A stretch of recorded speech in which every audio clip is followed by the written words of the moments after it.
提到大阪，你會諗起咩呢？大阪燒定係章魚小丸子呢？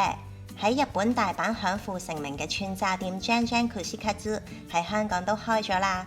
佢嘅串炸菜式有好多種，食嘅時候仲可以加埋椰菜，點埋醬汁就冇咁易仔啦。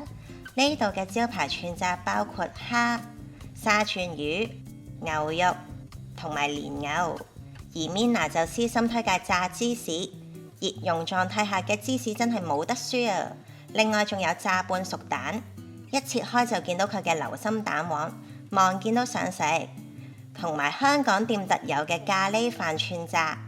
除此以外，仲有地道關西菜，例如炒麵飯，都充滿關西風味，千祈唔好錯過啊！